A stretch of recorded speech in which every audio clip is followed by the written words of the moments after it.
Hi, I'm Matt Simon, Senior Analyst of TABB Group, and I'm here today with Rick Lake, Co-Chairman of Lake Partners, and we're going to talk about the democratization of alternative strategies, kind of an interesting new topic that's come around in the markets again. But Rick, thank you for joining us today. Thank you. Besides being an avid mambo dancer, I hear, what do you do at Lake Partners, and can you tell us a little bit about the firm? Sure. Lake Partners is a 25 years old alternative investment consulting firm. Mm-hmm. We've helped institutional and private investors build multi-manager programs dedicated to alternatives or integrating alternatives with traditional asset classes. And how much client assets do you have, and how would you kind of group that? Our consulting base exceeds $4 billion. Mm-hmm. In addition to our consulting practice, for 15 years we've also run a portfolio dedicated to liquid alternatives.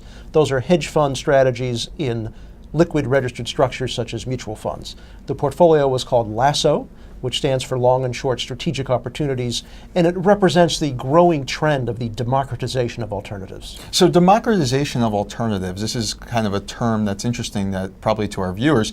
What do you mean by that, and how is the cycle and how the U.S. equity markets and everything that's been playing out changing, and what does that mean for everyone? Well, it's fascinating history. Originally, alternatives such as hedge funds were only available to institutional and wealthy investors and only available through illiquid private structures. Through some regulatory changes, alternative investment and long-short strategies were able to migrate into the mutual fund format, and now even the ETF, ETN, and closed-end fund format. And what's fascinating is the growth in alternatives has usually followed a period of risk in the markets. After 2000 to 2002, we saw the growth in the hedge fund world because hedge funds did a great job during that particular period of risk. And after the financial crisis in 2008, we saw this massive growth in liquid alternatives because investors are looking for ways to manage risk, thus the growth. So headed into 2014, do we think that this is going to be a similar story that, perhaps even though we've had this run up in the markets in 2013, do we think that perhaps LASSO could be a good strategy for investors? Absolutely. So looking into 2014 and we look across asset classes, what are the risks and challenges in each one?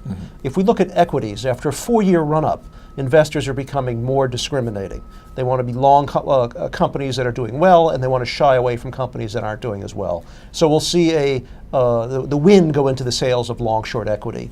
With interest rates low and duration risk high, investors are looking for all sorts of ways to hedge their fixed income exposure, and we see a wide range of bond-oriented funds now using alternative strategies.